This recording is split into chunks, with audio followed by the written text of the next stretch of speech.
world. Welcome to Everything's Relative. This is a podcast about all the things that can happen to your life or all the things you can find out when you do a DNA test, basically. Basically, that's what this podcast is about. I'm Eve Sturgis. I am your host. So one thing that comes up again and again on this show is the power of language and how hard it is to figure out where your support resources are or what is going on when you don't know what to call yourself or you don't know how to describe what's happened to you based on a DNA discovery. So we've talked a lot of episodes have talked about how like putting into the search engine like terms you use like non-parent expected or non-paternal event, like how would you ever know to do that? So that came up for me recently because I had some listeners contact me looking for help with their particular situation, and they wanted to talk about being late discovery adoptees. And so I was quickly trying to find therapists who specialized in this, and all I could come up with were therapists familiar with adoption issues from the perspective of the parents looking to adopt children or babies. So that's not what I wanted. So I kept, digging and asking and trying to find nuance in my description. And what ended up happening is that everybody started telling me that who I needed to talk to was Lesli Johnson in this area, in the Los Angeles area. So I learned about her work, and she's a really kind, wonderful person and has been great for the adoption community. So it's just very obvious why she was the one to go to. And I have this interview, so I think you'll agree that she knows what she's talking about, and she's a lovely soul, and I'm so glad I got to spend an early morning with her a few weeks ago. So I'm just going to go ahead and play the talk together. It's just so easy. It's just like that. Thank you, everyone, for being here. I'm Eve Sturgis. This is episode 15 of season 2 of Everything's Relative with Eve Sturgis, and I'm interviewing Lesli Johnson. So you know that we're more than anything, I generally end up talking with people who find out that that one or more of their parents are not their parents, and what is like a growing population within that community is like late discovery adoptees. Right. Which I honestly was very like naive about, and I'm learning more about kind of quickly, like sort of scrambling to catch up. And I want to include everybody. So simultaneously, I was looking for some therapists to help with some people contact me through the podcast about getting therapy. And so I asked around through some therapy networks, and everybody kept saying, Lesli Johnson. Oh, that's nice to hear. As an adoption therapist. So that was why I reached out to you. And so I'm just wondering, I guess, let's see, we could start with you could tell me like how you came to therapy and how you came to focus on this particular area. Sure.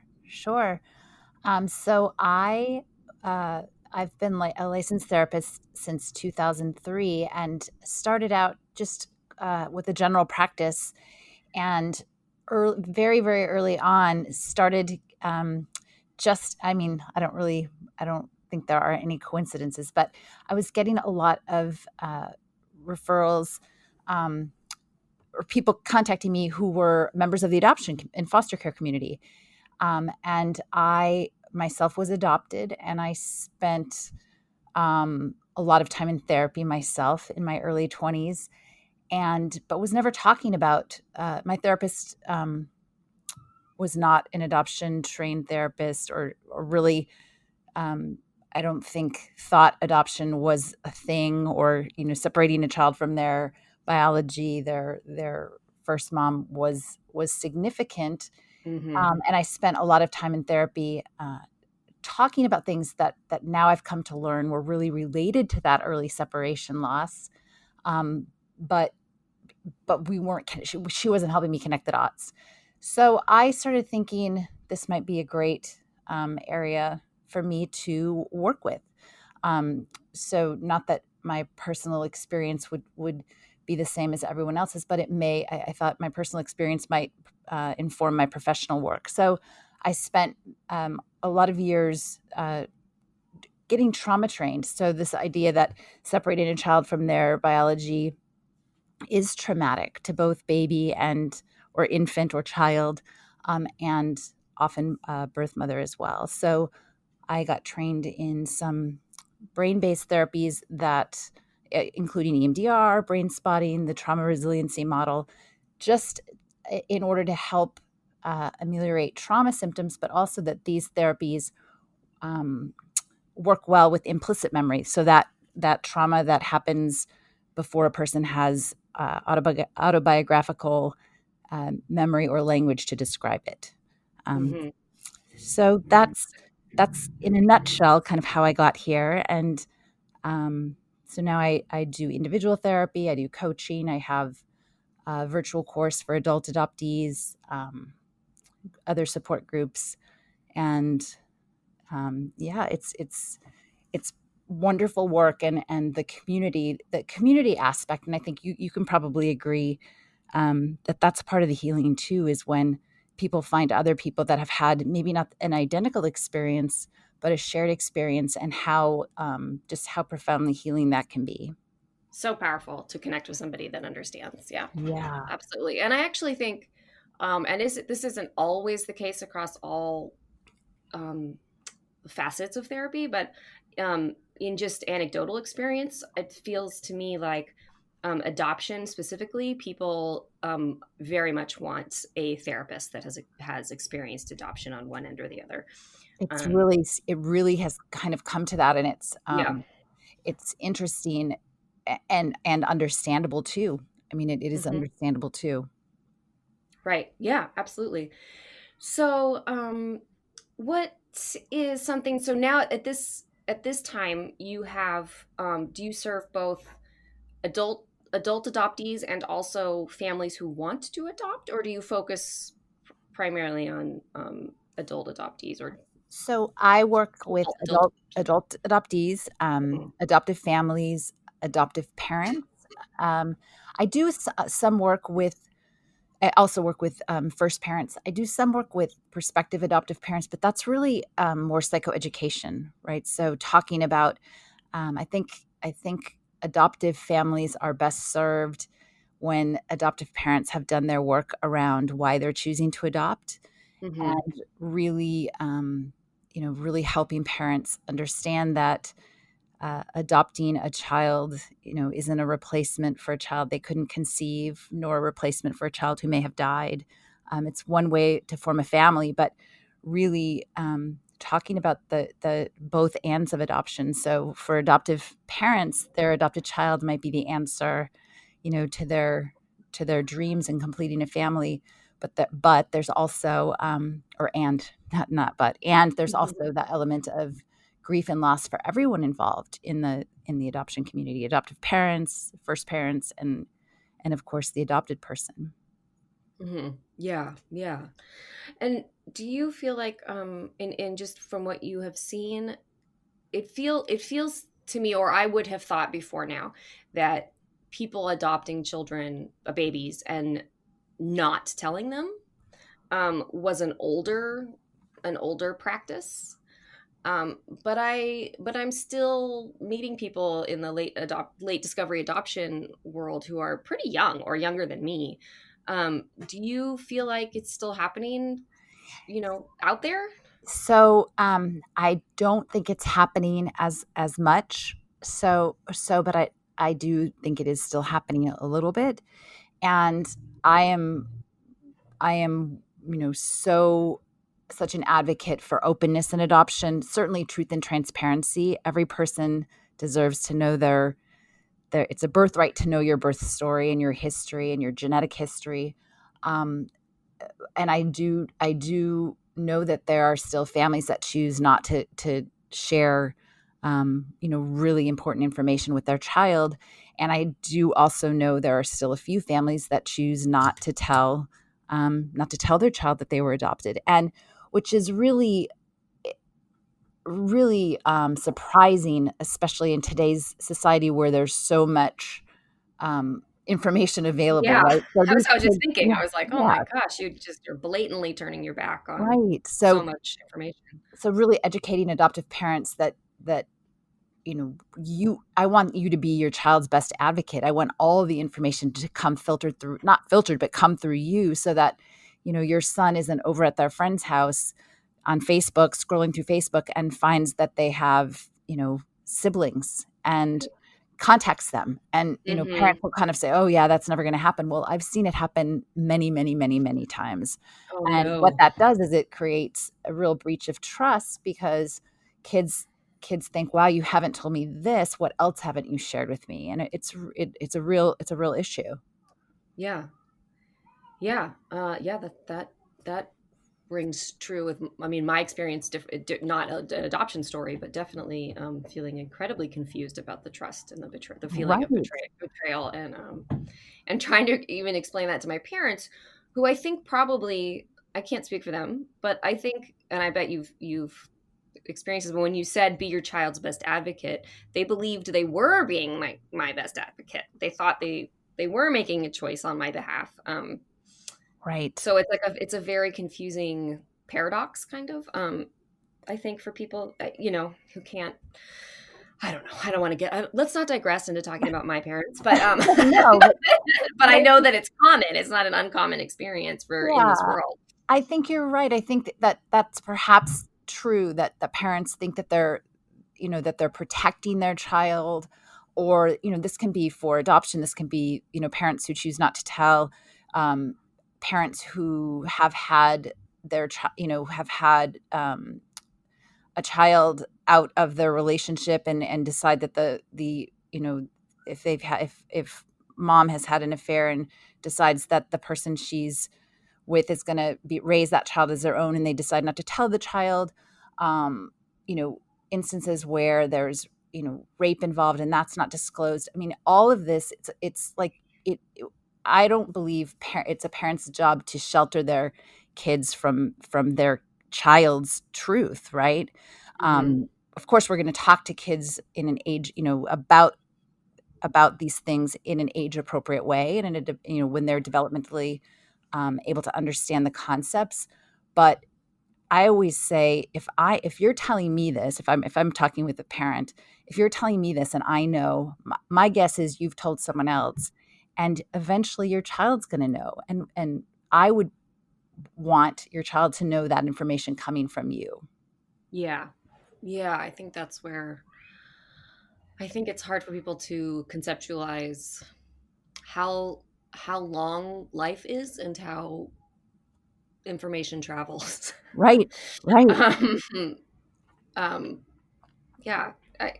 Um, you said something that I want to go back to, and I have to think about what it was. I don't know, but it will come back. It will. It will. I'm sure it will come back at the worst moment. But what and so when you let's see, when you think about adoption. Oh, it was about the age. Okay, I remember now. It was about age appropriate stuff. That is. I just wanted to say. I guess I think that is one area where we could really use way more information and Right. resources, because that is a constant conversation within the support groups. Is, have you told your children? How did you tell them? When do you tell them? Um, and I was at a retreat actually a few weeks ago with other NPEs and some late discovery adoption, and and and there was a lot of just sort of like misunderstanding about what it meant to tell people, and everyone is kind of, I mean, so much of this world is about like sort of flying by the so many people are sort of flying by the seat of their pants trying to figure out how to handle it. But I wish there was more like a chart that was like, Right. if you're chat, about how to age appropriately explain all these things. Is that something that you go over with people? I do, and I like to say, it's not whether to tell the child, but when, how much, um, and in the idea that by the time a child is 10 or 11, they should really have all the details of their birth story. Mm. And that way they can enter adolescence. A lot of times people say, oh, well, maybe, we'll let them know when they're 18, or we'll, that's so that means your child has gone through identity formation without the information around their birth story. So that can create a lot of confusion. And again, I'm just thinking of that.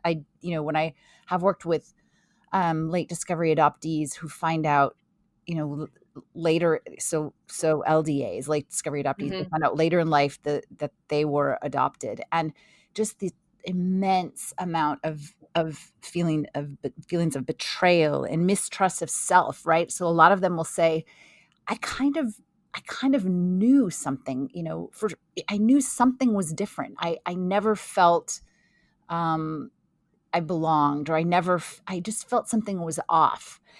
So they have a mistrust of themselves. They obviously have a mistrust of their parents.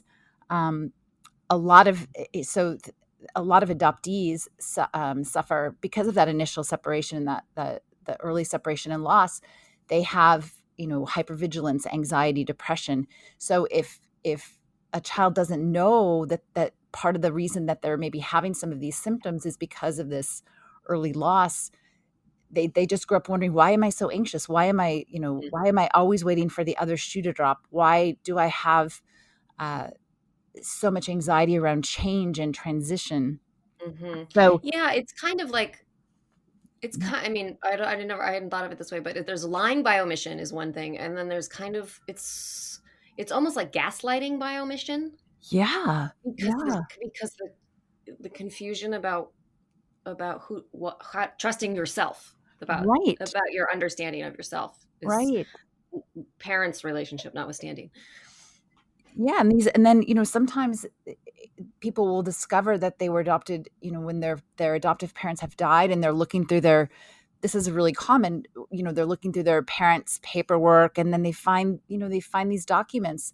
So then they have no, if their adoptive parents are dead, there's a very there's a strong likelihood that their birth parents may also have deceased, and there's no one to help them, you know there's no one to tell them their story or fill in the gaps of their story. So they're Right. really left with this huge trauma. Hmm. So many questions without answers. Right. So hard. Yeah. Yeah. We meet so many people like that in the NPE world for Yeah. sure. Yeah. Their Um, identity is kind of shattered, right? They, mhm. they, they're, and if we think in terms of, again, that they're, our bodies remember everything. So they have a felt sense that something was different. And again, that idea of trusting self, right? I knew something was off. I felt different. Um, but everyone's telling me something else. Mhm. Yeah. Yeah. So hard and frustrating in my Yeah. experience. In my Yeah. experience. No, it is. Um, and what do you think? Do you think there?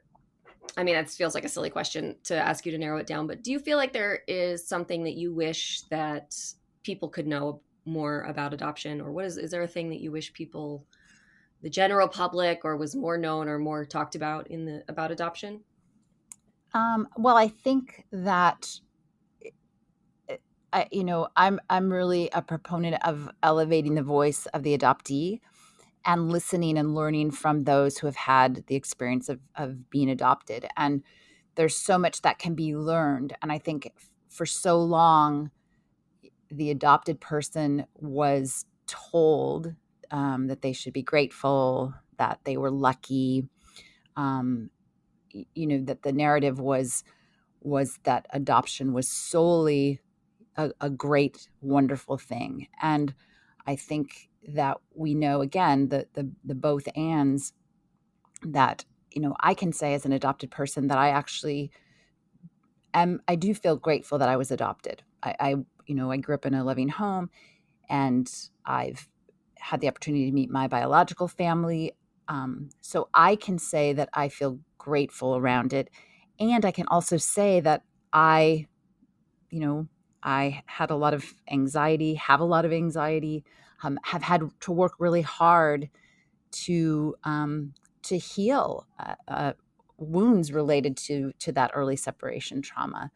So I would just like people, specifically adoptive parents, to just know that this is that there's a saying, adoption is a lifelong process, and it really is, and that again, for adoptive parents to do their own work, and continue to educate themselves and do their own work around adoption related themes. Yeah. That was a long Yeah. answer. No, that's good. And um and for people who, I guess, for all, I mean, I we could go over all the different aspects of this, but are there some go-to resources that you send people to right away, as far as, I mean, it's like, it's like so complex, like, Yeah, I mean, I'm sure it's different resources for adoptees versus adoptive parents. there are different ones. I think, again, there's so many different adoptee related resources and books, um, podcasts. There's so many, and I'm happy to name specifically if you want me to. But there's a book that it's an older book written by Nancy Verrier called The Primal Wound, and it's still so applicable. And I think that Mm-hmm. it's a great one for adoptive parents. Most adoptees, if they have the term is come out of the fog. So to come out of the fog is to recognize the grief and loss that is inherent in separating a child from their biology. So if adoptees have come out of the fog, most of them have read Nancy Verrier's The Primal Wound. I also think reading books about just trauma in general and the body, right? So Right. Body keeps the score. Bessel van der Kolk's The Body Keeps a Score is really an important resource. There's a podcast, Adoptees On. Haley Radke does an amazing job of talking to other adoptees. And I think, it's finding your tribe and finding like I mentioned earlier, finding community. Yeah. Like I mentioned, I have a virtual course that I'm doing with adults who are adopted. And it's, just watching the interaction that they have with each other online. And for many, this is the first time that they've been in a group with other people who were adopted. So there's late discovery adoptees. There's, people who have known they were adopted, since they could remember, and, and various stories in between. And it's just, again, their experience doesn't have to be identical, but they share the same thread. And it's really so healing so healing for them. Yeah, absolutely. I can only imagine. That sounds really fascinating. And do you have a website that people could Oh, sure. Yeah. could find that kind of thing? I'll put it up on the Instagram and the website and everything. But It's what askadoption.com. Ask Adoption, and that will get them to you and all the resources that you offer, like the virtual groups and things like that. Yes, it will. Wonderful. And trying to think of some other. I feel like I probably. Let's see. What have I not asked you? If you can think of anything. Well, I think, so we're talking primarily right now about adoption, but I think that the crossover in, is so similar.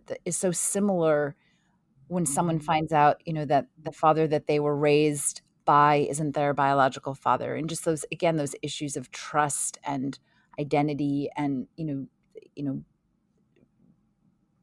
like broken bonds, really. Shame. There's and a lot of times there's shame, and again, it's encouraging people. I guess maybe that part of it is there's a societal pressure to keep some of these things secret, and like you said, that your parents thought that they were protecting you, and really kind of recognizing that it's not a parent's job to protect. I kind of feel like I'm repeating myself, but it's not really a parent's job to protect their child from their child's experience. Right. And so much. Right. I mean, I'm a big proponent of of healing. We have the capacity, our brains have the capacity to change throughout our lifespan. And so that it's never too late to, rewire our brains towards a more resilient state. It's never too late to heal. And so no matter when a person finds out, about their birth story, of course, there's the capacity to heal. And I also just think, that could be made so much easier if a child knows their story, from early on, and parents are part of that healing process. Mm-hmm. Right. There's an opportunity to make it a collaborative experience. Right. Mm-hmm. A lot of people that come to this podcast are often newer to their experience, to their discovery, whether it's in NPE or late discovery adoption. And there's as you've mentioned, there's crossover there. But so when if somebody comes to you for therapy and they've just discovered that they are a late discovery adoption, what is that first session like generally? I think, mostly that if they're coming to me after they've discovered that they were adopted later in life,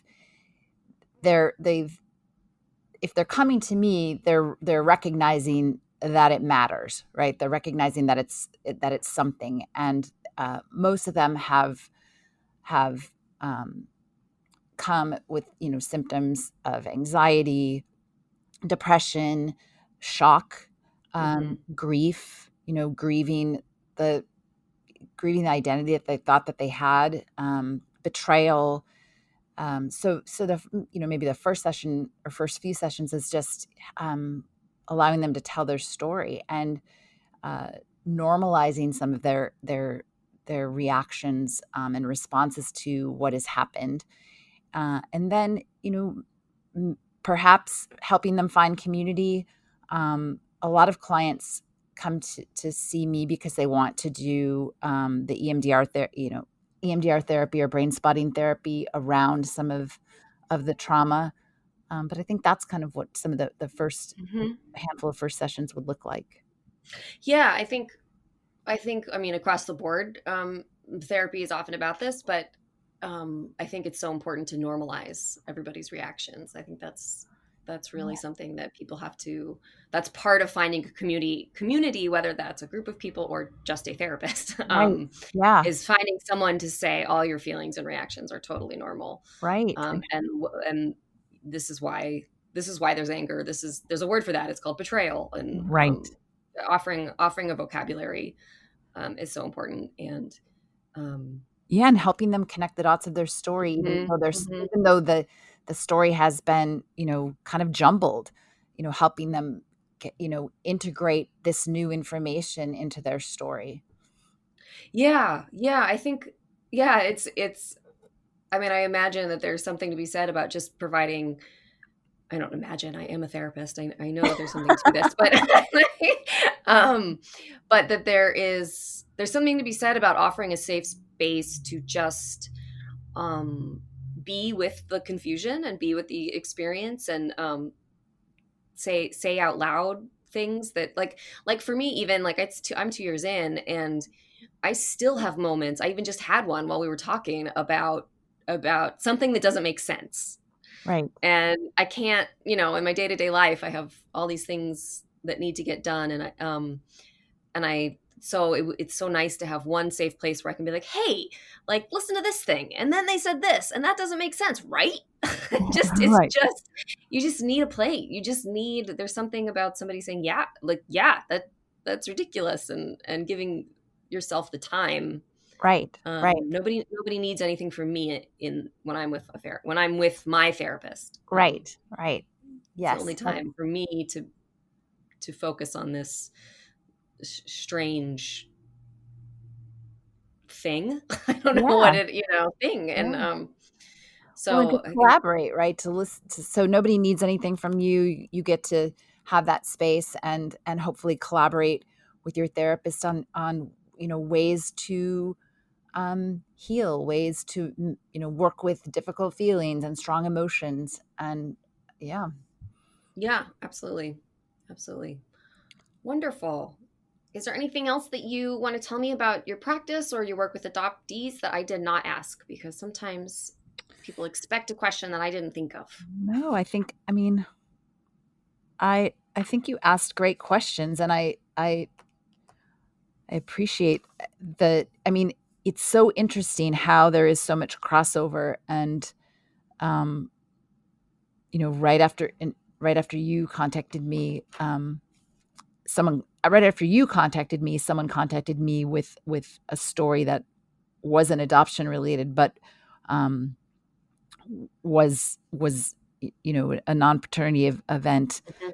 and it was just kind of amazing, just the themes, and not this isn't the first person, but it was just kind of interesting that it happened right after you had contacted me, and just the themes are so similar. So similar. And actually I think, I mean, I actually ought to, and I can do it right now, ask the late adoption community to tell me if they think that they need more not more attention, but I just didn't it's very interesting because I will talk with people all the time about my podcast, and people will say, because I always, obviously you have to explain what an NPE is, and I'll say it's when a person discovers that one or more of their parents is not their parents. And almost always if someone is thinking about it, they go, well, the mom is always the mom. And it's not until I suggest adoption that they're like, oh, like it's sort of a forgotten variable within the NPE larger picture. I think it seems to be, Yeah. and maybe I'm wrong, and maybe that's just my own experience, but I feel like a little bit naive, and like I want to make up for a little bit of lost time, and acknowledge that that kind of NPE, that there's just so many different types, and Right. Right. this comes with its own world, its own set of feelings and process. I think there's probably little differences between all the different types, and Right. Well, yeah, and then we're not even talking about, donor conceived, right. um, you know, families, and Mm-mm. that's also, there's grief and loss inherent in that, if that information is revealed to children. Yeah, absolutely. No, there's so many. I keep saying I just said it in a previous episode, but and I was just talking about it with someone else that like if you and I, if we could sit down and write down every different type of NPE we could think of, Right. someone will offer a new one. Right. Like there are Right. so many ways, which is it's in some, I guess, if in some ways you could say it's a beautiful thing, but there are so many ways for children to come into the world and for children to be raised by who they're raised by. Right. Right. Hopefully that's a beautiful thing, but that would be a really naive generalization. It's not always. Right. And I think it can be, again, just, a huge proponent of truth and transparency. Mm, That's that can certainly add to, I guess, if it's going to be a beautiful thing, why not tell the truth about it? right, be a part of it. Yeah. Yeah, absolutely. Yeah, I agree with that. Yeah. So, well, hopefully the work you're doing, and the work lots of other people working in the adoption field are doing, and I'm doing, and we're all trying to get this information out there. So Right. hopefully Right. there will be a shift in the larger global conversation about how this works, because it would Yeah. be. Um, I think there is a shift. It's a small shift happening, and like you, I hope the shift becomes more significant. yeah. Yeah. Wonderful. Well, thank you so much. I Yeah. will put all that information up on my Instagram. So if you didn't catch it, I'll put it I'll put it up. I'll make sure everybody can get to it. And I just wanted to say that actually it was at this retreat when I was meeting late discovery adoption adoptees that so many were talking about Body Keeps the Score as a book Yeah. that's been really great, and also Complex PTSD by Pete Walker. Those two books were coming up. Yeah. Um, Really. over and over again as books that people have really used as compasses. Yep. Really, really important to make that connection, Yep. that our bodies remember everything. Yeah. Yep. Yeah. Yep. Yeah. It's too bad we don't get that education sooner. sooner and everywhere. True. All right. Well, Lesli, thank you so much for your time. I'll let you get on with your morning. This was so great, and I'm so excited to put this up. And I will be in touch with you about when it will be. It will not be very long. Okay. Thanks, Eve. Yeah, absolutely. And yeah, that's it. I mean, like, that was so easy, so straightforward. You know what you're doing. You're very prepared. Well, you know what you're doing too, and I appreciate the opportunity to talk with you. Wow. Thank you again to Lesli Johnson for her knowledge, wisdom, kindness, and spending a little time a couple weeks ago with me on a morning. I'm just really appreciative. I'll try and make sure that all her information is on my Instagram. So here we are. Wow, what a year, huh? I don't even know if I have it in me to recap all that we've been through as NPEs, as a podcast, as a country, as Americans, as a world surviving a pandemic. It gets overwhelming pretty quickly. So I'll stay focused on what I am involved in the most. This episode, I think, will be the last episode of 2020, everyone. Probably no surprise to you, but this is December. We've only got a few weeks left. But Everything's Relative is not finished. I promise that I will be back soon with more episodes. I might even call it season 3. And I just want you all to know that just because I won't be releasing episodes, it does not mean that I'm not working on the podcast. I have lots of interviews still lined up, and I hope to get more content to you in 2021. I have more episode ideas, and I also have activities so that we can all start getting together. I have ideas about viewing parties and Q&A sessions over Zoom and anything else that we could plan if a vaccine happens, so we can actually get into the same room together again one day. I have lots of ideas that I'm excited about. So, and actually, one thing I'm about to do right now is to ship out a huge load of tote bags as gifts to all my patrons who have supported the podcast and some other people that I've interacted with through the podcast over the past year. If you're thinking about doing Patreon, supporting Everything's Relative for as little as $1 a month, now's the time, because gifts are going out, and next year is going to be really fun, and there will be lots of exclusive treats just for Patreons. But Patreon notwithstanding, I want to thank you all for listening. This project has been a true labor of love, and it's been an honor, really, to navigate my own story while collecting stories from you and connecting with each of you about this strange life and the amazing twists and turns it takes when we least expect it. Please stay in touch with me through this break. Follow me on Instagram at Everything's Relative Podcast. Review me on whatever podcasting platform you're listening to this, and tell everyone you know. Until next year, friends, I'm Eve Sturgis, and this is the podcast Everything's Relative. Everything's Relative with Eve Sturgis is produced by Kaylin Egan and Eve Sturgis. Eve is a licensed therapist in the state of California, but conversations on this podcast are not therapy sessions. This podcast is edited by Stephanie DeLon-Zick, the logo design is by Ivy McNally, and the music is used with permission by Goodbye the Band.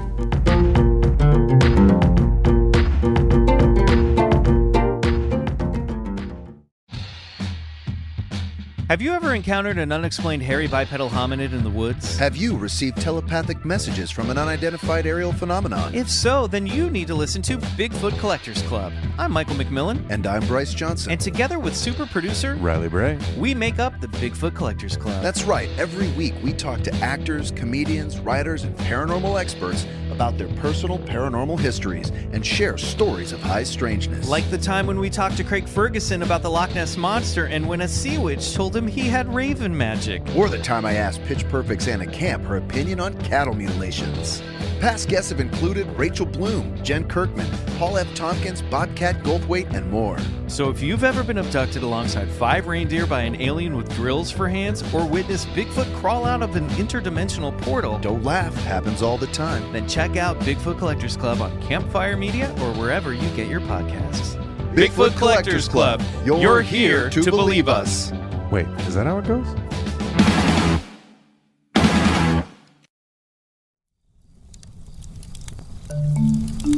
Campfire.